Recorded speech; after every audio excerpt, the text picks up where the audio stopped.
17조가 증발했습니다. 이란 전쟁이 터진 날 코스피의 서킷 브레이커가 발동했습니다. 하루 만에 15% 폭락, 외국인들이 삼성전자를 피를 토하듯 팔아치웠습니다. 월가의 간판 애널리스트는 CNBC에 나와서 이렇게 선언했죠. 삼성은 죽은 말입니다. 더 이상 베팅할 가치가 없죠. 일본 니케이는 한국 반도체 시대의 종언이라 썼고 중국은 기회라며 비웃었습니다. 그런데 정확히 47일 뒤 삼성 화성 캠퍼스에서 세상에 없던 물건이 나왔습니다. 국제 표준을 37% 초과하는 성능, 엔비디아 젠슨 환기, 직접 전화를 걸어왔습니다. 팔고 도망친 자들이 왜 다시 돌아올 수밖에 없었는지 그 충격적인 역정흑을 지금 공개합니다. 서킷 브레이커가 터졌습니다.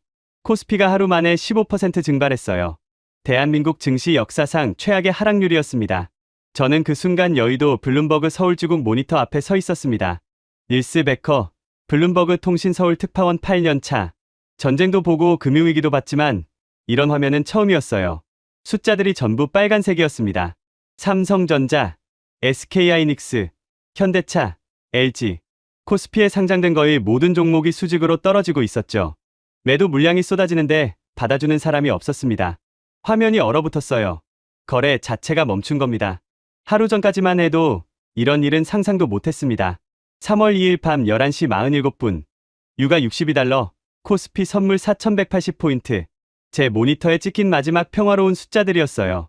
아내 수환이 보낸 메시지가 떠 있었습니다. 하은이가 돼지저금통에 용돈 넣으면서 엄마 나도 삼성 사줘 이랬어. 7살이 무슨 주식 타령이야. 저는 웃으면서 하트를 눌렀습니다. 그게 그날 밤 제가 마지막으로 웃은 순간이었어요. 새벽 2시 7분, 터미널 전체에 빨간 경보가 울렸습니다. 이란에서 전쟁이 터졌습니다. 저는 반사적으로 유가 차트를 열었어요. 숫자가 눈앞에서 미친 듯이 뛰기 시작했습니다.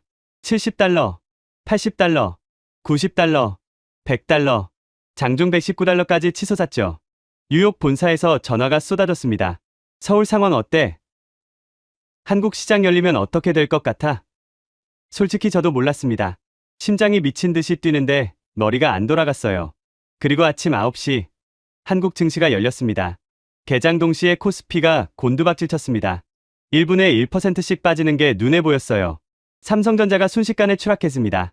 트레이딩 플로어에 있던 사람들 얼굴이 하얗게 질려 있었어요. 옆자리 로이터 기자가 중얼거렸습니다. 이건 폭락이 아니라 패닉이야. 그날 코스피는 7% 빠졌습니다. 하지만 진짜 지옥은 다음 날이었습니다. 3월 4일 아침, 장이 열리자마자 서킷 브레이커가 발동했습니다. 15% 폭락. 화면에 거래 정지 표시가 뜨는 걸 보면서 저는 손이 떨렸습니다. 삼성전자 17만 1천 원, SK하이닉스 84만 원. 2달 전만 해도 코스피 4천을 돌파하며 축배를 들던 시장이 완전히 무너진 겁니다. 외국인들의 매도는 처참했습니다. 3월 4일 하루에 삼성전자만 300만 주가 넘게 쏟아졌어요. 다음 날 또 150만 주. 그 다음 날도 피를 토하듯 팔아치웠습니다. 2월 13일 이후 누적으로 외국인이 삼성전자에서 빼간 돈 17조 5천억 원. 외국인 보유 비율이 49.9%까지 떨어졌습니다. 50% 선이 무너진 건 12개월 만에 처음이었어요. 삼성전자 주식의 절반 이상을 외국인이 쥐고 있던 구조 자체가 깨진 겁니다. 그리고 이 대학살의 한복판에서 뉴욕의 한 남자가 CNBC 카메라 앞에 앉았습니다. 그랜트 모리슨, 모건 스탠리 아시아 최고 투자 책임자. 월가에서 이 남자가 한마디 하면 수조 원이 움직인다는 인물이었죠. 앵커가 물었습니다. 삼성전자, 아직 희망이 있습니까? 모리슨이 코웃음을 쳤어요. 삼성은 HBM 경쟁에서 완전히 탈락했습니다. SK하이닉스에 졌고 마이크론한테도 밀리고 있어요. 솔직히 말씀드릴게요. 삼성은 죽은 말입니다. 죽은 말에 더 이상 베팅할 이유가 없죠. 죽은 말. 그 한마디가 방송을 타자 삼성전자 주가가 또 떨어졌습니다. 주간 기준 삼성전자 16% 하락, SK하이닉스 17% 하락. 전 세계 투자자들이 한국 반도체를 장례식장 보내듯 팔아치웠어요. 아내 수환이 아침에 물었습니다. 여보, 우리 삼성 팔아야 하는 거 아니야? 뉴스에서 전쟁이 더 커진다는데. 저는 아무 대답도 못했습니다. 솔직히 그때는 저도 모리슨이 맞다고 생각했으니까요. 그런데 이상한 일이 있었습니다. 외국인이 하루에 300만 주씩 쏟아내는 그 지옥 같은 시장에서 누군가가 그걸 전부 받아먹고 있었어요. 개인 투자자들이었습니다. 3월 4일 하루를 제외하면 매일매일 개인들이 삼성전자를 사들이고 있었습니다. 3월 한 달간 개인 순매수 7조 2천억 원. 외국인이 6조 8천억을 던졌는데 개인이 7조 2천억을 주워 담은 겁니다. 오히려 더 많이 산 거예요. 전쟁이 터지고 서킷 브레이커가 울리고 월가의 거물이 죽은 말이라고 선언하는데 대체 누가 왜 사는 건지 저는 이해할 수가 없었습니다. 그래서 전화를 한 통 걸었습니다. 키움증권의 오세린, 한국증권가에서 반도체 분야 최연소 수석 애널리스트라고 이름이 나 있는 사람이었죠. 전화를 받자마자 그녀가 이렇게 말했습니다. 일스 씨, 마침 잘 됐네요. 사람들이 모르는 게 있어요. 뭔데요? 월가가 삼성을 죽은 말이라고 하잖아요. 잠시 멈추더니 그녀가 말했습니다. 그 죽은 말 심장이 지금 뛰고 있거든요. 저는 그때까지 그 말이 무슨 뜻인지 몰랐습니다. 하지만 오세린이 며칠 뒤 저에게 보여준 한 장의 사진이 모든 것을 바꿔놓게 됩니다. 삼성 화성 캠퍼스 클린룸 안에서 찍은 것이었는데 아직 이 세상 어디에도 공개되지 않은 물건이 거기 있었습니다. 외국인들이 17조를 빼간 진짜 이유, 그리고 삼성이 죽은 말이 아니라 죽은 척하고 있었다는 증거가 바로 그 사진 안에 들어 있었습니다. 오세린을 만난 건 서킷 브레이커가 터진 지 사흘 뒤였습니다. 여의도 증권가 뒷골목 커피숍. 그녀는 노트북을 펼치자마자 본론으로 들어갔어요. 일스 씨, 외국인들이 삼성을 판 이유가 이란 전쟁 때문이라고 생각하세요? 아니면 뭔데요? 전쟁은 핑계예요.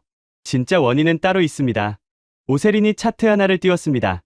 시카고 상품거래소 CME의 증거금 제도 변경 자료였어요. 올해 1월부터 CME가 증거금 산정 방식을 바꿨습니다. 기존에는 고정달러 금액이었는데 자산 가치에 연동하는 비율 기반으로 전환한 거예요. 이게 왜 문제냐면요. 이란 전쟁이 터지면서 금값이 폭등했습니다. 금과 은이 미친 듯이 올라가니까 증거금이 기하급수적으로 불어난 거예요. 글로벌 펀드들 입장에서는 갑자기 현금이 필요해졌습니다. 그래서 어디를 팔았겠어요? 오세린이 손가락으로 차트를 짚었습니다. 연초에 50% 급등해서 차익이 잔뜩 쌓인 곳, 팔면 당장 달러가 되는 곳, 한국이에요.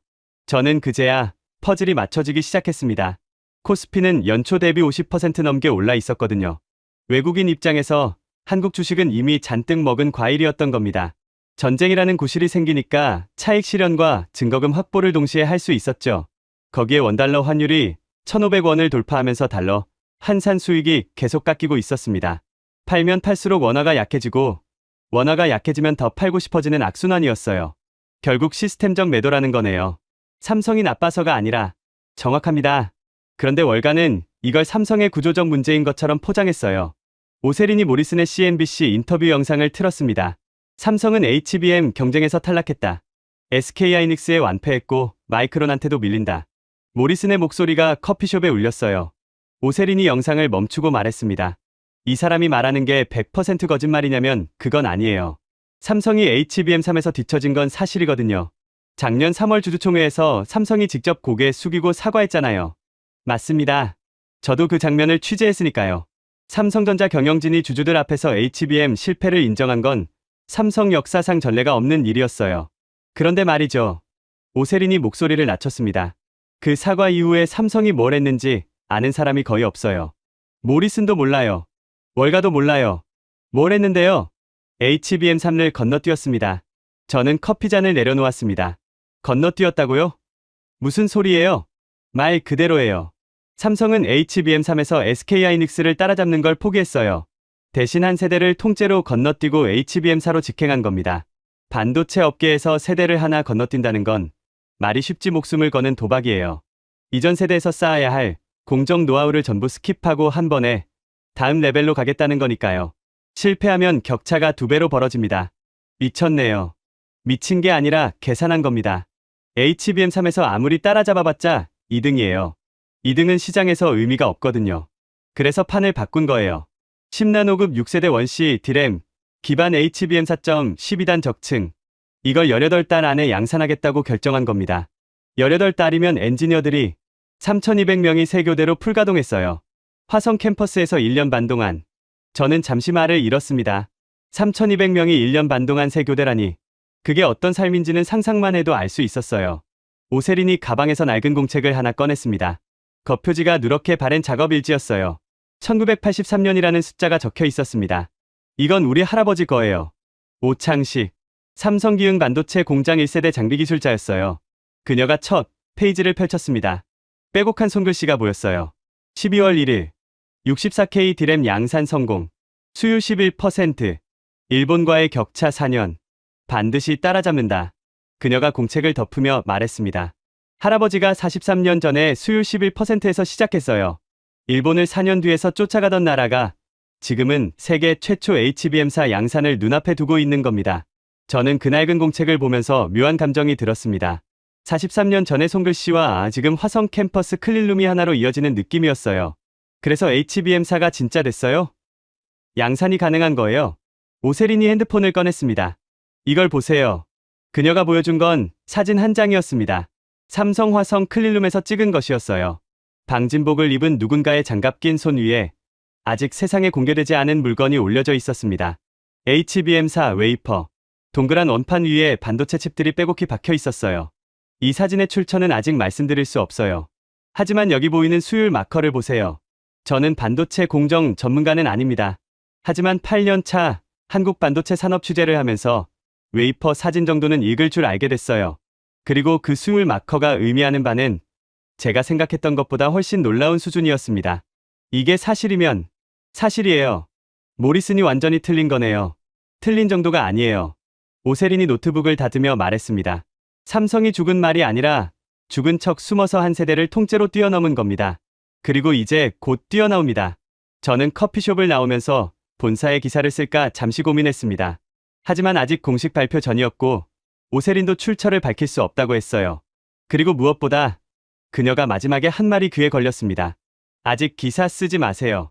이것보다 더 큰 게 있거든요. 오세린이 말한 더 큰 것이 뭔지 알기 전에 먼저 그 47일간 월가에서 벌어진 일을 말씀드려야 합니다. 왜냐하면 이걸 알아야 나중에 벌어지는 역전의 크기가 체감이 되거든요. 3월 한 달간 외국인 매도 규모는 삼성전자만 6조 8천억 원이었습니다. SK하이닉스까지 합치면 한국 반도체에서만 10조가 넘게 빠져나갔어요. 하지만 진짜 문제는 돈이 빠져나가는 것 자체가 아니었습니다. 돈이 빠지면서 한국 반도체의 장례식이 시작된 거예요. 월가가 주도하는 장례식이었죠. 모리슨의 죽은 말 발언 이후 글로벌 투자은행들이 줄줄이 삼성전자 목표가를 내렸습니다. JP모건이 먼저 깎았고 골드만삭스가 따라갔고 시티가 그 다음이었어요. 매일 아침 블룸버그 터미널에 삼성전자 목표가 하향이라는 알림이 떴습니다. 마치 부고 알림처럼요. 저도 기사를 쓰면서 점점 비관적이 되어갔습니다. 숫자가 그렇게 말하고 있었으니까요. 모리슨은 멈추지 않았습니다.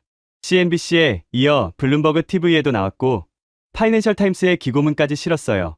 제목이 이랬습니다. 삼성전자, 메모리 반도체의 노키아가 되나.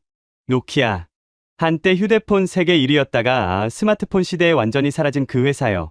삼성을 노키아에 비유한 겁니다. 기고문의 논리는 명확했어요. HBM 시장에서 SK하이닉스가 독주하고 있고 삼성은 엔비디아 퀄리티 테스트에서 번번이 탈락했다. 마이크론도 HBM 3이 뚫렸는데 삼성만 못 뚫었다. AI 반도체 시대에 HBM을 못 만드는 메모리 회사는 존재 이유가 없다. 그러니까 삼성에서 탈출하라. 솔직히 말하면 그 논리에 반박하기 어려웠습니다. 당시 나와 있는 데이터만 보면 모리슨 말이 맞았거든요. 뉴욕 헤지펀드들은 한 발 더 나갔습니다. 삼성전자 공매도 포지션을 확대하기 시작한 거예요. 주가가 떨어지는데 베팅하는 겁니다. 공매도 잔고가 일주일 만에 3배로 불었습니다. 돈을 벌려고 삼성이 더 떨어지길 바라는 사람들이 쏟아진 거예요. 그리고 CNBC 패널 토론에서 뉴욕의 한 헤지펀드 매니저가 이런 말을 했습니다. 한국인들은 치킨 시켜 먹을 돈은 있으면서 반도체 R&D는 왜 못합니까? 방송에서 웃음이 터졌어요. 저는 웃지 못했습니다.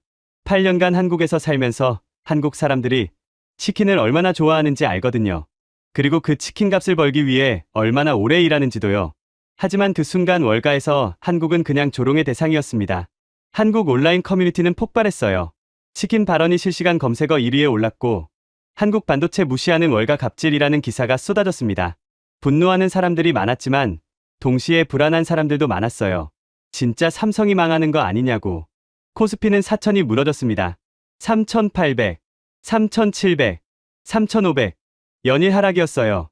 외국인이 빠져나가면서 원화 가치도 같이 떨어졌습니다. 원달러 환율이 1,500원을 넘겼어요. 환율이 오르면 수입 물가가 올라가고 물가가 오르면 서민 경제가 흔들립니다. 삼성전자 주가 하락이 단순히 주식 투자자들의 문제가 아니라 나라 전체의 문제가 되기 시작한 거예요. 일본 니케이 신문이 기사를 냈습니다. 한국 반도체 시대의 종언. 중국 글로벌 타임스도 따라붙었어요. 삼성전자 몰락, 중국 반도체 굴기의 기회. 전 세계가 한국 반도체의 장례식을 치르기 시작한 겁니다. 저도 솔직히 흔들렸습니다. 기자라는 사람이 팩트를 보고 판단해야 하는데 그때 보이는 팩트는 전부 비관적이었거든요. 아내 수환이 또 물었어요. 여보, 진짜 삼성 팔아야 하는 거 아니야? 하음이 학원비도 있는데 저는 또 대답을 못했습니다. 그런데 이 장례식 분위기 한가운데서 이상한 숫자가 하나 있었어요. 개인 투자자 순매수 7조 2천억 원. 외국인이 6조 8천억을 쏟아내는 동안 한국 개인 투자자들이 7조 2천억을 사들인 겁니다. 전쟁이 나고 서킷 브레이커가 터지고 월가가 죽은 말이라 하고 전 세계가 장례식을 치르는데 이 사람들은 오히려 돈을 넣고 있었어요. 미친 건지 용감한 건지 알 수 없었습니다. 저는 이 현상을 기사로 쓰고 싶었습니다. 대체 누가 이 공포 속에서 사는 건지. 블룸버그 본사도 관심을 보였어요. 한국 개미 투자자들이 월가에 맞서고 있다는 앵글이 되니까요. 취재를 시작하면서 저는 여러 개인 투자자들을 인터뷰했습니다. 직장인, 자영업자, 은퇴자, 그 중 한 사람이 있었는데 이 사람의 이야기는 제가 8년간 한국에서 들은 어떤 이야기보다 놀라웠습니다. 부산 자갈치 시장 근처 작은 아파트에 사는 68살 윤필려 씨. 전 수산시장 상인. 남편을 여의고 퇴직금 3억 원으로 주식을 시작한 사람이었어요. 그리고 서킷 브레이커가 터진 바로 그날 이 할머니가 한 일은 제 상식을 완전히 뒤엎어 놓았습니다. 윤필려 씨를 처음 만난 건 부산 출장길이었습니다. 자갈치 시장에서 두 블록 떨어진 낡은 아파트 5층. 초인종을 누르자 문이 열렸는데 작은 체구의 할머니가 환하게 웃으며 맞아주셨어요. 아이고, 외국 기자 양반이 여기까지 왔어? 들어와, 커피 타줄게. 거실에 들어서자마자 눈에 들어온 게 있었습니다. 식탁 위에 놓인 낡은 수첩이었어요. 겉표지가 달아서 색이 바랬는데 굵은 글씨로 삼성전자라고 적혀 있었습니다. 그 옆에 분홍색 돼지 저금통이 하나 있었어요. 하음이 저금통이라고 스티커가 붙어 있더라고요. 나중에 안 사실인데 제 딸 하음이랑 동명이인인 필려 씨 손녀가 할머니한테 선물한 거였습니다. 이게 뭐예요? 내 보물이지. 필려 씨가 수첩을 펼쳤습니다. 저는 그 안을 보고 입을 다물지 못했어요. 14년치 삼성전자 종가가 날짜별로 빼곡히 적혀 있었습니다. 손글씨로요. 매일매일, 하루도 빠짐없이. 주말과 공휴일엔 빈칸이었고 장이 열린 날에는 반드시 숫자가 있었습니다. 옆에는 간단한 메모도 있었어요. 오늘 외국인 많이 팔았음. 배당금 들어옴. 손녀 하음이 생일. 오늘 주가 올라서 기분 좋음.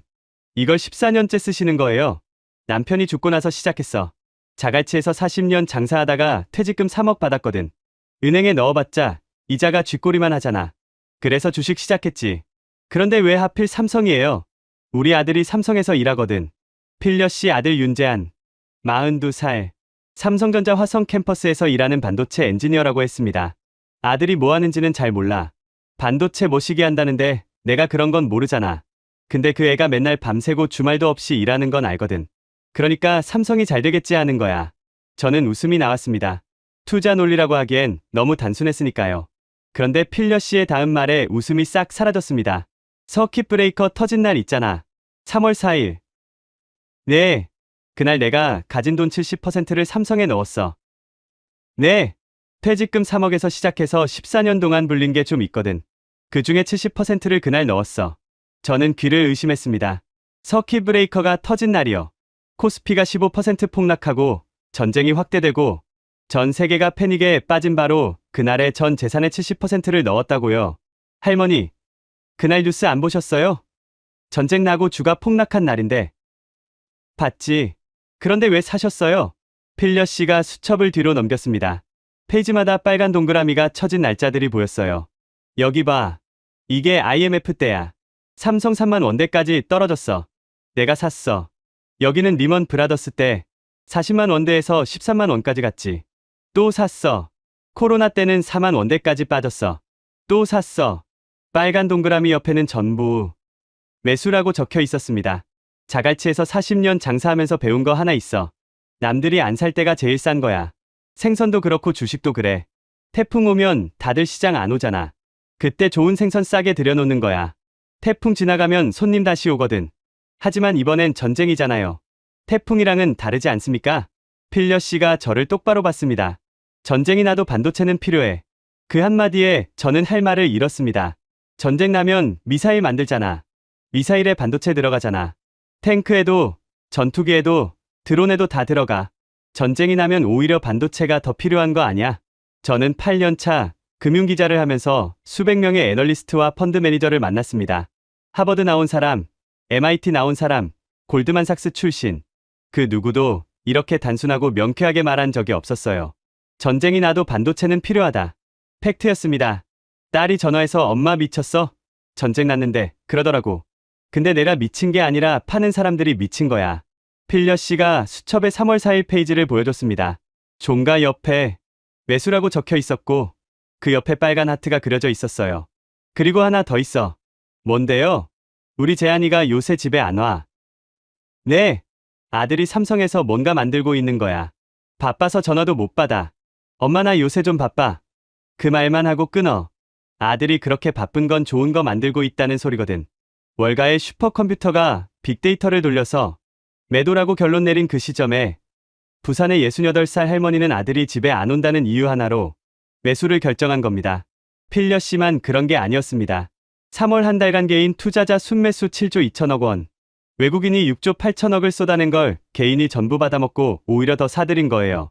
전쟁과 패닉의 한복판에서 월가의 17조를 삼켜버린 건 헤지펀드도 아니고 국부펀드도 아니고 윤필려 같은 사람들이었습니다. 인터뷰를 마치고 나오는데 필려 씨가 현관에서 말했어요.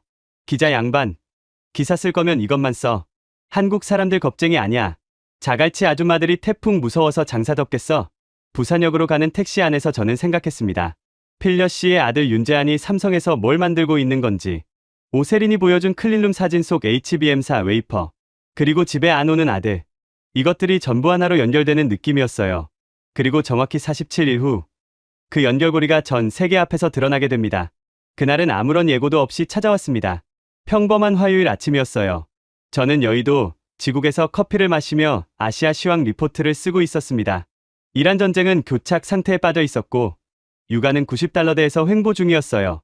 시장은 여전히 침울했지만 서킷 브레이커 때의 공포는 조금 가라앉은 상태였습니다. 그때 블룸버그 터미널에 알림이 떴어요. 삼성전자 긴급 기자회견. 오전 10시. 기자회견이라고요? 실적 발표도 아닌데. 저는 반사적으로 오세린에게 메시지를 보냈습니다. 이거 뭐야? 답이 바로 왔어요. 드디어 나옵니다. 그 한마디에 심장이 뛰기 시작했습니다. 서울 서초동 삼성전자 본사 프레스룸. 취재진이 빼곡했습니다. 한국 언론은 물론이고 로이터, AP, 니케이, CNBC 아시아까지 와 있었어요. 다들 뭔지 모르지만 뭔가 큰 거라는 건 느끼고 있었죠. 옆에 앉은 니케이 기자가 속삭였습니다. 실적 하향이면 어쩌지? 솔직히 저도 그 가능성을 배제하지 못했어요. 10시 정각. 무대에 한 남자가 올라왔습니다. 한태경 삼성전자 메모리 사업부 부사장. 마른 체구에 은퇴 안경을 쓴 50대 초반의 엔지니어 출신이었어요. 경영진 중에서도 말수가 적기로 유명한 사람이었습니다. 그가 마이크 앞에 서자 프레스룸이 조용해졌어요.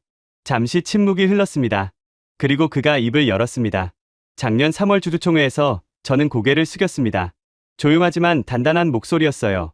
HBM3에서 뒤처진 것에 대해 주주님들과 국민 여러분께 사과드렸습니다. 그날 저는 약속했습니다. 반드시 만회하겠다고. 그가 잠시 멈췄습니다. 프레스룸에 있는 200명의 기자가 숨을 죽였어요. 오늘 그 약속을 지키러 왔습니다. 그의 뒤로 대형 스크린이 켜졌습니다. 세계 최초 HBM4 양산 출하. 프레스룸이 술렁였습니다. 카메라 셔터 소리가 폭발했어요. 저는 눈앞의 글자를 2번 읽었습니다. 세계 최초 양산 출하. 개발 성공이 아니라 양산 출하라고요. 이미 만들어서 내보내기 시작했다는 뜻이었습니다. 한태경 부사장이 스펙을 공개했습니다. 10나노급 6세대 원C D램 기반 12단 적층. 대역폭 초당 11.7GB. 숫자가 화면에 떴습니다. 옆에 비교 수치가 나란히 붙었어요. 국제표준 JEDC 규격은 초당 8GB입니다. 저희 HBM4는 이를 37% 초과 달성했습니다. 37%. 기준보다 37%나 빠르다고요. 저는 반도체 기자 8년차 경력인데 국제표준을 37% 넘기는 스펙은 처음 봤습니다. 이건 그냥 잘 만든 수준이 아니라 규격 자체를 압도하는 수준이었어요. 블룸버그 터미널에 알림이 쏟아지기 시작했습니다. 전 세계 동시 알림이었어요. 저는 나중에 확인했는데 그 알림이 전 세계 터미널에 뜨기까지 걸린 시간이 6초였다고 합니다. 6초 만에 지구 반대편. 뉴욕, 런던, 도쿄의 트레이딩 플로어에 삼성 HBM4 양산이라는 글자가 떴습니다. 세계가 멈춘 6초였어요. 한태경 부사장이 계속했습니다. 많은 분들이 물으셨습니다. 왜 HBM3를 안 하느냐고, 왜 따라잡지 않느냐고. 그가 안경을 살짝 고쳤으며 말했습니다. 2등을 하느니 판을 바꾸겠다고 결심했습니다. HBM3에서 따라잡아봤자 영원한 2등이었습니다. 그래서 한 세대를 통째로 건너뛰었습니다. 저는 오세린이 커피숍에서 했던 말이 떠올랐어요. 죽은 척 숨어서 한 세대를 뛰어넘은 겁니다. 그녀가 맞았습니다. 18개월간 3,200명의 엔지니어가 3교대로 일했습니다. 이 자리를 빌려 그분들께 감사드립니다. 한태경 부사장의 목소리가 잠깐 떨렸어요. 저는 그 떨림을 놓치지 않았습니다. 18개월, 3,200명, 3교대. 그 숫자 뒤에 가족을 못 만난 밤들이, 새벽 퇴근길이, 아이, 학예회를 놓친 날들이 숨어 있다는 걸 알았으니까요. 기자회견이 끝나자마자 삼성전자 주가가 움직이기 시작했습니다. 개장 직후 3% 급등, 점심때 5%, 장 마감 때 6% 올랐습니다. 하루 만에 시가총액이 30조 가까이 불어났어요. CNBC가 긴급 뉴스를 내보냈습니다. 삼성전자, 세계 최초 HBM4 양산, 반도체 판도 변화 예고, 블룸버그, 로이터, 파이낸셜 타임스가 일제히 속보를 쏟아냈어요. 1시간 전까지 삼성을 죽은 말이라 부르던 언론들이 갑자기 판도 변화를 말하기 시작한 겁니다. 저는 모리슨의 반응이 궁금했습니다. 30분도 안 돼서 그가 CNBC에 나타났어요. 화상 연결이었는데 표정이 굳어 있었습니다. 일시적 반등에 불과합니다. 양산 발표는 했지만 수율이 검증되지 않았습니다. 엔비디아 퀄리티 테스트를 통과했는지도 아직 모릅니다. 저는 여전히 삼성에 대해 비관적입니다. 앵커가 물었습니다. 37% 초과 성능에 대해서는 어떻게 보십니까? 모리슨이 0.5초 정도 말을 멈칫했어요. 그건 아주 짧은 순간이었지만 저는 봤습니다. 그가 당황하고 있다는 거요. 스펙과 양산은 다릅니다. 스펙이 좋아도 수율이 안 나오면 의미 없습니다. 논리적으로 틀린 말은 아니었어요. 하지만 저는 이미 오세린에게서 수율 데이터를 봤습니다. 아직 세상에 공개되지 않은 그 숫자를요. 그리고 그 숫자가 의미하는 바는 모리슨이 상상하는 것보다 훨씬 충격적이었습니다. 하지만 진짜 충격은 HBM4 발표가 아니었어요. 발표 다음 날 아침, 제 핸드폰에 모르는 번호에서 전화가 왔습니다. 산타클라라 지역 번호였어요. 엔비디아 본사가 있는 곳이었죠. 전화를 받자 여성의 목소리가 들렸습니다. 베커 기자님이시죠? 저는 프리아 라우입니다. 엔비디아 글로벌 공급망 부사장이에요. 기사 잘 읽고 있습니다. 감사합니다. 무슨 일이시죠? 잠시 침묵이 흘렀습니다. 그리고 그녀가 말했어요. 어제 삼성 발표 보셨죠? 기자님이 모르는 게 하나 있어요. 삼성에 전화를 건 건 우리 공급망팀이 아닙니다. 네, 젠슨 황이 직접 전화했습니다. 엔비디아 CEO가 직접 전화를 걸었다고요. 반도체 부품 공급건으로 CEO가 직접 전화하는 일은 거의 없습니다. 그건 공급망 담당자가 하는 일이에요. CEO가 전화했다는 건 그만큼 급했다는 뜻입니다. 프리아 라우가 설명했습니다. 젠슨이 삼성 HBM4 샘플을 먼저 받아서 테스트했어요. 우리 내부 랩에서요. 결과가 나오자마자 젠슨이 직접 한태경 부사장에게 전화한 겁니다. 테스트 결과가 어땠는데요? 기자님, 이건 오프 더 레코드예요. 알겠습니다. 37%가 아니었어요. 네, 우리 실측에서는 41%였습니다. 삼성이 발표한 것보다 실제 성능이 더 좋았어요. 저는 전화기를 잡은 손에 힘이 들어갔습니다. 공식 발표보다 실측이 더 좋다고요? 보통은 반대거든요. 발표할 때 스펙을 좋게 말하고 실제로는 좀 떨어지는 게 업계 관행이에요. 그런데 삼성은 오히려 보수적으로 발표한 겁니다. 젠슨이 전화해서 뭐라고 했는데요? 납기를 일주일 앞당겨 달라고 했어요. 일주일이요? 네, 원래 계약된 출하 일정보다 일주일 빨리 보내달라고요. 엔비디아 차세대 GPU 블랙을 울트라에 HBM4가 들어가는데 이게 없으면 출시 일정이 밀립니다. SK하이닉스 물량만으로는 부족해요. 저는 그제야 전체 그림이 보이기 시작했습니다. 엔비디아는 AI 칩 시장의 절대 강자예요. 그런데 그 절대 강자가 칩을 만들려면 HBM이 필수입니다. SK하이닉스가 HBM3에서 독주하고 있었지만 HBM4로 넘어가는 순간 삼성이 갑자기 게임 체인저가 된 거예요. SK하이닉스도 HBM4를 준비하고 있지만 삼성이 양산을 먼저 시작한 겁니다. 프리아 씨, 이건 엄청난 정보인데 왜 저에게 알려주시는 거예요? 잠시 침묵이 흘렀습니다. 저는 인도 출신이에요. 실리콘밸리에서 15년째 일하고 있죠. 아시아에서 온 사람이 이 업계에서 인정받으려면 얼마나 힘든지 알아요. 그녀의 목소리가 조금 달라졌습니다. 한 달 전에 모리슨이 우리 사무실에 왔어요. 엔비디아 공급망 미팅이었는데 미팅 끝나고 복도에서 자기 팀한테 이런 말을 하더라고요. 제가 들으란 듯이요. 뭐라고요? 한국 업체들은 겁만 주면 가격 깎아준다. 아시아 사람들은 원래 그래. 결국 우리가 가격을 정하는 거야. 저는 이를 악물었습니다. 또 그 소리. 아시아 사람들은 원래 그래. CNBC에서 치킨 드립 치던 것과 똑같은 멘탈리티였어요. 그때 결심했어요. 이 사람들이 틀렸다는 걸 보여줘야겠다고. 프리아가 새로운 정보를 던졌습니다. 그리고 하나 더 있어요. HBM사 가격이요. 삼성이 전작 대비 30% 프리미엄을 붙였어요. 30%나요? 엔비디아가 수락했습니다. 깎지도 않았어요. 이건 엄청난 의미가 있었습니다. 반도체 업계에서 고객사가 가격을 깎지 않고 수락한다는 건 대체제가 없다는 뜻이에요. 삼성 HBM사가 아니면 안 된다는 겁니다.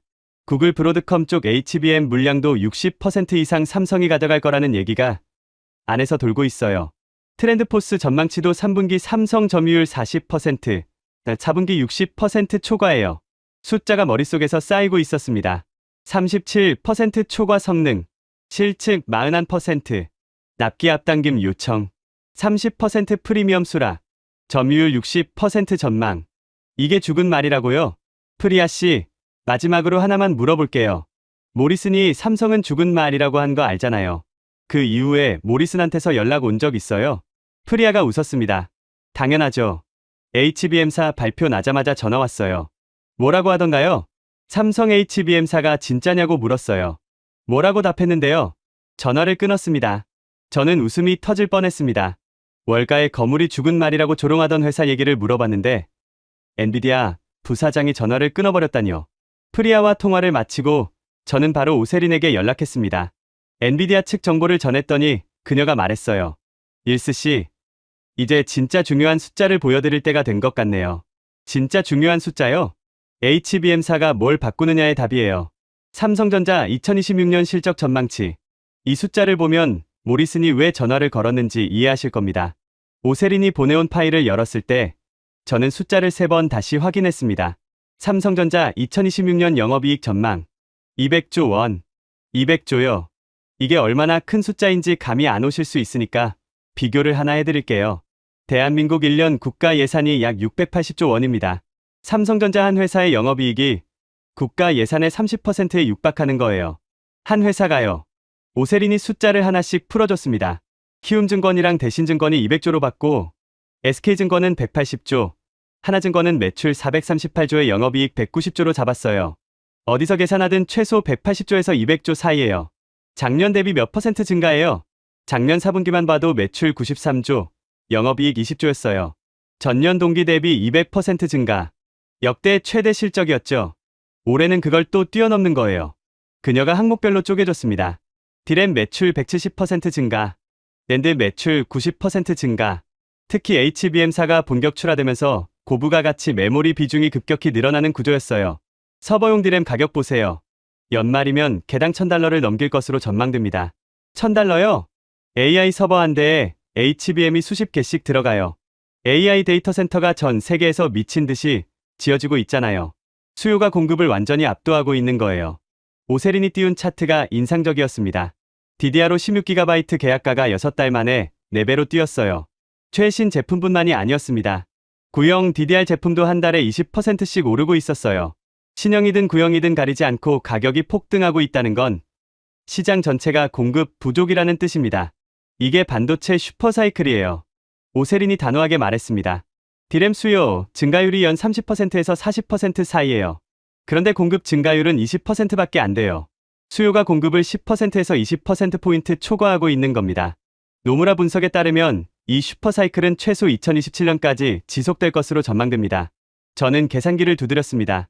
HBM 시장 규모가 2028년에는 2024년 전체 디램 시장보다 커진다는 전망이었어요. HBM이라는 하나의 제품군이 기존 시장 전체를 삼켜버리는 거예요. 그리고 이건 삼성만의 이야기가 아니에요. 오세린이 새 차트를 띄웠습니다. 삼성전자 200조, SK하이닉스 합산 순이익 260조 원. 이 두 회사만으로 코스피 전체 예상 순이익의 50%가 넘어요. 코스피 절반이 반도체 두 회사라고요? 네. 그래서 외국인들이 삼성을 팔았다는 게 얼마나 어이없는 일인지 아시겠어요? 코스피의 절반을 차지하는 회사를 죽은 말이라고 부르면서 팔아치운 거예요.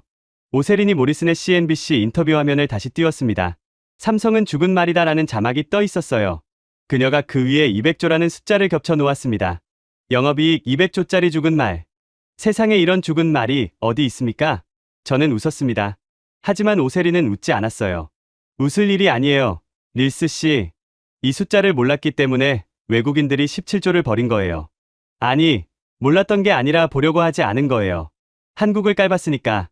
그녀가 화면을 전환했습니다. 배당 데이터였어요. 삼성전자 올해 배당 전망. 전년 대비 380% 증가. 주당 8,000원. 배당 수익률 4.3%. 4.3%면 미국 국채 수익률보다 높잖아요. 그렇죠. 미국 국채보다 높은 배당을 주는 세계 최대 메모리 반도체 회사를 죽은 말이라고 팔았어요. 나중에 이 사람들이 어떤 얼굴로 다시 살아올지 보고 싶네요. 저는 기사를 쓰고 싶어서 손이 근질거렸습니다. 이 숫자들을 세상에 알려야 했어요. 그런데 오세린이 저를 또 말렸습니다. 아직이에요. 또요? 이것보다 더 큰 게 또 있다고요? 반도체만 보면 절반밖에 안 보여요. 한국 전체를 봐야 해요. 한국 전체라니요? 반도체를 만들려면 뭐가 필요해요? 저는 잠시 생각했습니다. 장비, 소재, 인력, 전기요. 오세린이 고개를 끄덕였습니다. 반도체는 전기를 먹고 자라요. AI 데이터 센터 하나가 소도시 하나만큼 전기를 잡아먹습니다. 전 세계가 지금 AI 때문에 전기가 부족해서 난리예요. 그런데요, 그 전기를 만드는 원전. 지금 전 세계에서 원전을 제대로 지을 수 있는 나라가 몇 개나 될 것 같아요? 저는 대답을 못했습니다. 그녀가 웃으며 말했어요. 외국인들이 삼성만 판 게 아니에요. 한국의 미래를 판 거예요. 반도체를 만드는 나라이면서 동시에 그 반도체를 돌릴 전기를 만드는 원전까지 짓는 나라. 지구상에 그런 나라가 한국 말고 어디 있겠어요? 오세린이 새로운 자료를 꺼냈습니다. 이번에는 반도체 차트가 아니었어요. 원자력 발전소 수주 현황이었습니다. 두산에너빌리티 아시죠? 이름은 알지만 자세히는 모릅니다. 여기를 보세요. 화면에 뜬 숫자들이 제 눈을 의심하게 만들었습니다. 체코 두코반이 원전 수주 5조 6천억 원. 역대 단일 해외 원전 계약으로는 최대의 규모였어요. 미국 빅테크 기업들을 위한 380메가와트급 가스터빈 7기 계약 1조 2천억 원. 2026년 수주 목표 13조 원. 2030년까지 수주 잔고 전망 48조 원. 잠깐요. 48조요? 네, 48조. 그리고 창원에 SMR 전용 공장을 착공했어요. 투자금 8천억. 연간 20기 이상 생산 가능한 규모예요. SMR, 소형 모듈 원자로. 최근 AI 업계에서 가장 뜨거운 키워드 중 하나였습니다. AI 데이터 센터가 전기를 너무 많이 먹으니까 아예 데이터 센터 옆에 소형 원자로를 붙이자는 발상이에요. 미국 빅테크들이 이걸 미친 듯이 원하고 있었습니다. 전 세계 AI 데이터 센터 전력 수요를 보세요. 오세린이 그래프를 띄웠습니다. 2024년 415테라와트, 2030년 전망 945테라와트, 연평균 15% 증가해요. 6년 만에 2배 이상으로 뛰는 겁니다. 이 전기를 어디서 가져옵니까? 그게 문제예요. 태양광이나 풍력으로는 안정적 공급이 안 돼요. 결국 원전밖에 답이 없는 거예요. 그녀가 미국 빅테크들의 움직임을 나열했습니다. 마이크로소프트가 쓰리마이섬 원전을 재가동했어요. 그 쓰리마이섬이요. 1979년 사고로 유명한 원전을 AI 전력 때문에 다시 켠 겁니다. 구글은 카이로스 파워와 SMR 계약을 했고 아마존은 원전 바로 옆에 데이터 센터를 짓기 시작했어요. 전 세계 40개국이 원자력 에너지 전략을 채택했습니다. 그런데 여기서 핵심이 뭔지 아세요? 뭔데요? 원전을 짓고 싶다고 아무나 짓는 게 아니에요. 원전을 설계하고 건설하고 운영할 수 있는 기술을 가진 나라가 손에 꼽힙니다.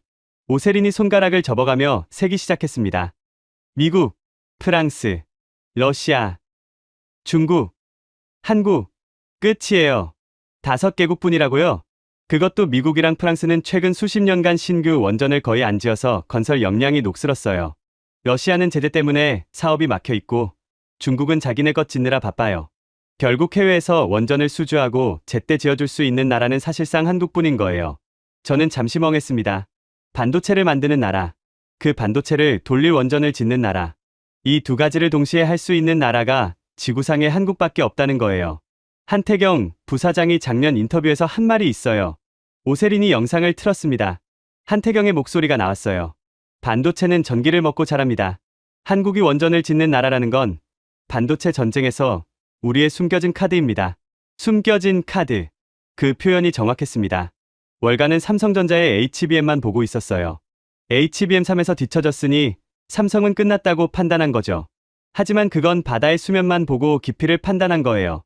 수면 아래에는 원전이 있고 SMR이 있고 반도체와 에너지를 하나로 연결하는 산업 생태계가 있었습니다. 일스 씨, 외국인들이 판 건 삼성 주식이 아니에요.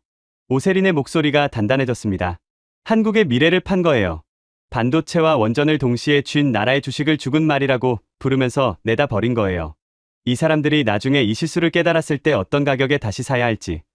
그건 그 사람들 문제죠. 저는 이제 기사를 쓸 준비가 됐다고 생각했습니다. HBM사 양산, 엔비디아의 납기 앞당김, 200조 영업이익, 원전 수주까지. 완벽한 스토리였어요. 그런데 그때 프리아, 나우에게서 메시지가 왔습니다. 베커 기자님, 급한 건이 있어요. 전화 가능해요? 바로 전화를 걸었습니다. 프리아의 목소리가 낮았어요. 뭔가 조심스러워하는 느낌이었습니다. 모리슨 있잖아요.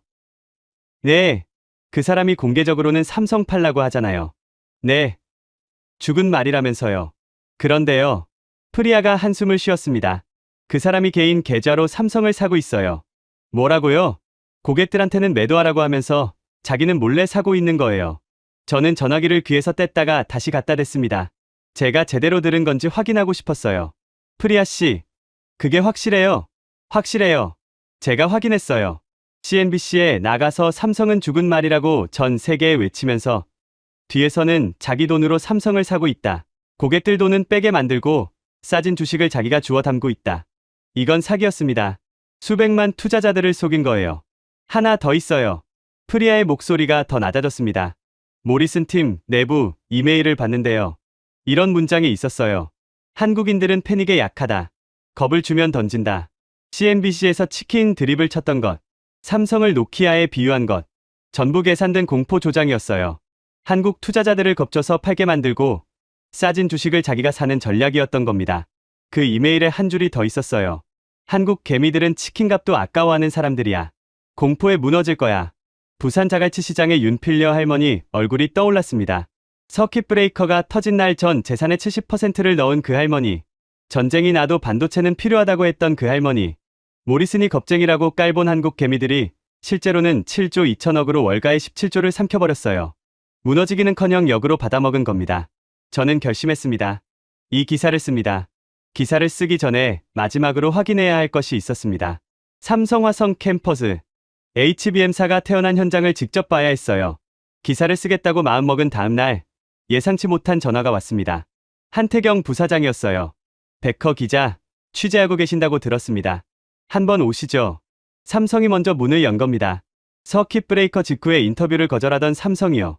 HBM 내 발표 이후 상황이 달라진 거였어요. 화성 캠퍼스에 도착했을 때 첫인상은 거대한 도시 같다는 거였습니다. 건물이 수십 개가 늘어서 있었고 셔틀버스가 끊임없이 돌아다녔어요. 한태경 부사장이 직접 로비에서 맞아줬습니다. 기자회견 때 봤던 것보다 얼굴이 훨씬 편안해 보였어요. 기자님, 오늘 보여드릴 곳이 있습니다. 기자에게 공개하는 건 이번이 처음이에요. 방진복을 입고 에어샤워를 거쳐 클린룸에 들어갔습니다. 제가 상상했던 것과는 완전히 달랐어요. 영화에서 보는 것처럼 연구원 몇 명이 현미경을 들여다보는 그런 곳이 아니었습니다. 축구장 10개를 합친 것 같은 거대한 공간에 장비들이 줄지어 서 있었고 방진복을 입은 엔지니어들이 쉴 새 없이 움직이고 있었어요. 공기가 완벽하게 정화되어 있어서 냄새조차 나지 않았습니다. 먼지 하나가 반도체를 망칠 수 있으니까요. 한태경 부사장이 설명했습니다. 이 라인에서 HBM사가 만들어집니다. 18개월 전에 이 라인을 가동하기로 결정했을 때 많은 사람들이 무모하다고 했어요. HBM3도 제대로 못 만드는데 살을 하겠다고요. 그가 걸음을 멈추고 클린룸을 둘러봤습니다. 여기 있는 3,200명이 그 무모한 일을 해냈습니다. 저는 그 순간 한 가지를 물어보고 싶었어요. 이 엔지니어들 중에 윤재한이라는 분이 계십니까? 한태경 부사장이 저를 봤습니다. 살짝 놀란 표정이었어요. 윤재한 수석을 아세요? 어머니를 인터뷰했습니다. 한태경 부사장이 잠시 웃었어요. 그리고 무전기에 대고 말했습니다.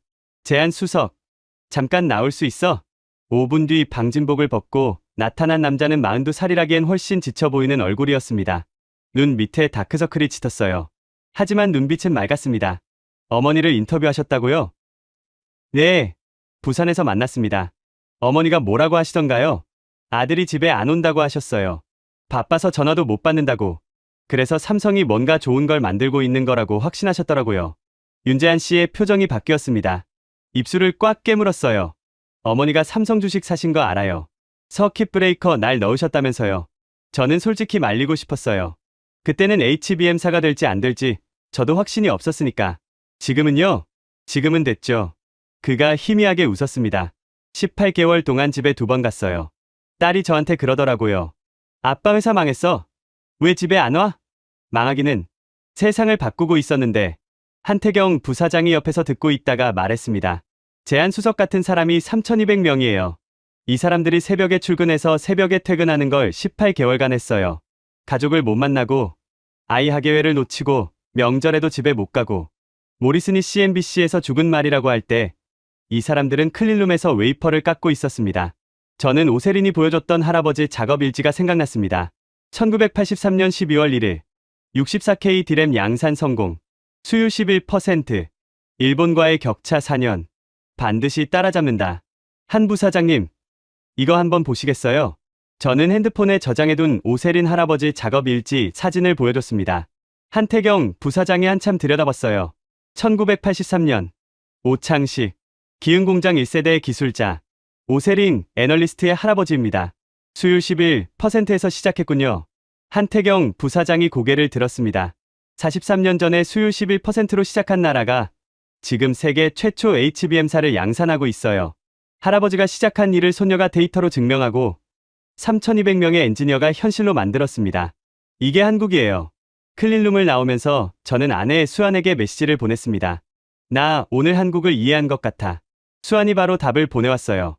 무슨 소리야? 8년이나 살았으면서. 맞아요. 8년을 살았지만 이날 처음으로 진짜 한국을 봤습니다. 숫자가 아니라 사람을 봤어요.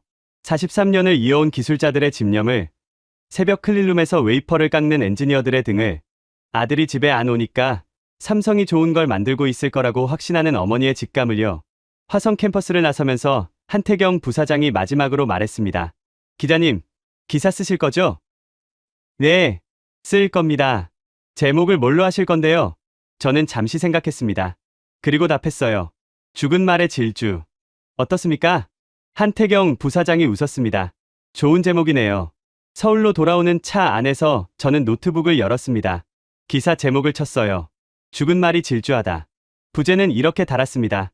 삼성 HBM사와 17조의 진실. 그리고 한 가지를 더 추가하기로 했습니다. 모리슨의 두 얼굴에 대해서요. 기사가 나간 날 모든 것이 바뀌었습니다. 더 데드 호스 대 갤럽드. 블룸버그 메인 페이지 톱 기사. HBM사 양산의 전말. 200조 영업이익 전망. 원전 수주 현황. 그리고 모리슨이 공개적으로는 매도를 외치면서 개인 계좌로 삼성을 사고 있었다는 사실까지 전부 담았습니다. 프리아 라오가 제공한 내부 이메일도 인용했어요. 한국인들은 패닉에 약하다. 겁을 주면 던진다. 기사가 올라간 지 2시간 만에 조회수가 300만을 넘겼습니다. CNBC가 인용 보도를 했고 파이낸셜 타임스가 후속 기사를 냈어요.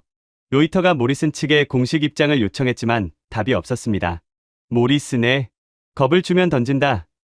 이메일이 공개되자 미국 증권거래위원회 SEC가 움직였습니다. 공개적으로 매도 의견을 내면서 개인적으로 매수한 건 이해충돌 규정 위반 소지가 있었거든요.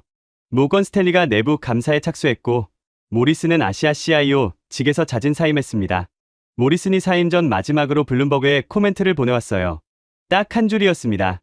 내가 틀렸다. 한국을 과소평가했다. 저는 그 한 줄을 읽으면서 씁쓸했습니다. 과소평가. 그 단어 하나에 17조 5천억 원이 빠져나갔고 수백만 투자자들이 공포에 떨었고 한 나라의 대표 기업이 죽은 말소리를 들었어요. 하지만 시장은 이미 답을 내놓고 있었습니다. 기사가 나간 주부터 외국인 자금 흐름이 바뀌기 시작했어요. 첫 번째 신호는 선물 시장에서 왔습니다. 외국인들이 코스피 선물 포지션을 6월물로 전환하기 시작한 거예요. 이건 단기 매도가 아니라 중장기 포지션을 잡겠다는 뜻입니다. 돌아오겠다는 신호였어요. 두 번째 신호. 외국인 보유 비율이 50% 선을 회복하기 시작했습니다. 50% 선이 중요한 이유가 있어요. 글로벌 패시브 펀드들, 그러니까 MSCI 지수를 추종하는 자동 매매 펀드들은 외국인 보유 비율이 일정 수준을 넘으면 자동으로 매수가 들어가는 구조예요. 50%선 회복은 이 자동 매수의 방아쇠였습니다. 세 번째 신호는 환율이었어요. 원달러 환율이 1,400원대 초반으로 안정되기 시작했습니다. HBM사 수출 계약이 확정되면서 달러가 들어오기 시작한 거예요. 삼성전자 커버리지 애널리스트 35명 전원이 매수 의견을 유지했습니다. 목표가 평균 25만 원, 최고치는 맥쿼리가 제시한 34만 원이었어요. 당시 주가 20만 8천 원 대비 최대 47% 상승 여력이 있다는 뜻이었죠. SK하이닉스 목표가는 KB증권이 170만 원을 제시했습니다. 62% 상승 여력이었어요. 물론 리스크가 없는 건 아니었습니다. 저는 기사에 이것도 분명히 썼어요. 유가가 140달러를 넘기면 글로벌 경기 침체로 반도체 수요 자체가 꺾일 수 있습니다. 환율이 1,500원을 다시 넘기면 외국인 이탈이 재발할 수 있어요. 그리고 이후에는 HBM 공급이 수요를 따라잡으면서 가격이 꺾일 가능성도 있었습니다. 슈퍼사이클은 영원하지 않으니까요. 하지만 오세리는 이렇게 정리했습니다. 외국인이 돌아오는 건 시간 문제예요. 문제는 그들이 얼마나 비싼 값에 다시 사느냐입니다. 그녀가 마지막으로 덧붙인 말이 아직도 귀에 남아 있어요. 17조를 받고 나간 사람들이 돌아올 때는 25조를 내야 할 겁니다. 공포에 팔면 그 대가를 치르는 거예요. 기사가 나간 뒤 저는 부산에 다시 내려갔습니다. 윤필려 씨를 한 번 더 만나고 싶었어요. 현관문을 열어준 필려 씨 얼굴이 환했습니다. 식탁 위에 그 낡은 수첩이 펼쳐져 있었어요. 3월 4일 페이지. 종가 17만 1천 원 옆에 매수와 빨간 하트. 그리고 그 아래에 새로운 글씨가 적혀 있었습니다. 필려 씨 글씨가 아니었어요. 좀 더 각진 남자 글씨였습니다. 엄마가 맞았지. 아들 윤재한 씨가 적은 거였어요. 재한이가 지난 주말에 왔어. 18개월 만에 처음으로 주말에 온 거야. 필려 씨가 수첩을 쓰다듬었습니다. 와서 밥 먹다가 수첩을 보더니 한참 들여다보더라고. 그러다 볼펜으로 저걸 쓴 거야. 엄마가 맞았지. 그러고는 밥을 못 먹더라. 울어서 저도 목이 메었습니다. 필려 씨가 수첩 옆에 있던 분홍색 돼지저금통을 들어 보였어요. 손녀 하음이가 준 거라고 했었죠. 하음이가 그러더라. 할머니 삼성 더 사. 우리 아빠가 만든 거잖아. 저는 그날 저녁 서울로 올라오는 기차 안에서 아내 수연에게 전화했습니다. 우리 하음이한테 돼지저금통 사줄까? 갑자기 왜? 그냥 저금하는 거 가르쳐주고 싶어서. 수연이 웃었어요. 당신 요새 좀 이상해. 한국 사람 다 됐어. 오세린에게서 사진이 한 장 왔습니다. 할아버지 오창식 씨 묘소 앞에서 찍은 거였어요. 작업 일지를 묘비 앞에 놓은 사진이었습니다. 메시지가 짧았어요. 할아버지, 64K에서 HBM사까지 43년 걸렸어요. 다음 43년은 제가 볼게요. 프리아 라오에게서도 연락이 왔습니다. 사무실로 한국에서 소포가 왔다면서요. 열어보니 부산 자갈치 시장 건어물 세트였어요. 필려 씨가 보낸 거였습니다. 메모가 들어 있었대요. 고마워요 아가씨. 한국 것 좀 드세요. 프리아가 웃으면서 말했습니다. 이 할머니 최고예요. 한태경 부사장은 HBM사 발표 다음 주에 딸 학교 참관 수업에 갔다고 합니다. 18개월 만에 처음으로요. 딸이 아빠를 보고 교실에서 뛰어나왔다고 해요. 그 얘기를 전해 들으면서 저는 생각했습니다. 이 사람들이 18개월 동안 포기한 것들. 가족과의 저녁, 아이의 성장, 주말의 햇살. 그것들이 모여서 HBM사가 된 거구나. 그날 밤 저는 하음이를 데리고 남산타워에 올라갔습니다. 서울 야경이 발밑에 펼쳐졌어요. 하음이가 불빛을 가리키며 물었습니다. 아빠, 저기 불 많은 데가 삼성이야? 저는 하음이를 안아 올리며 말했습니다. 아니, 저기 불 많은 데가 한국이야. 여러분, 지금까지 블룸버그 서울 특파원 닐스베커의 47일간의 기록을 함께 하셨습니다. 어떠셨습니까? 17조 5천억 원의 투매, 죽은 말이라는 조롱, 치킨 값도 아까워한다는 모욕, 그 한복판에서 3,200명의 엔지니어는 클린룸을 지켰고 68살 할머니는 매수 버튼을 눌렀고 43년 전 할아버지의 작업 일지는 손녀의 손에서 다시 펼쳐졌습니다. 월가의 슈퍼컴퓨터가 매도라고 외칠 때 부산 자갈치 출신 할머니의 낡은 수첩이 매수라고 적었습니다. 그리고 맞았습니다. 결국 모리스는 이렇게 말할 수밖에 없었죠.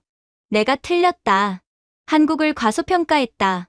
이 이야기가 더 많은 분께 닿아야 한다고 느끼셨다면 지금 이 영상을 공유해 주십시오. 여러분의 공유 하나가 한국 반도체의 진짜 가치를 세상에 알리는 일이 됩니다. 가슴이 뜨거워지셨다면 댓글에 삼성 두 글자만 남겨주십시오.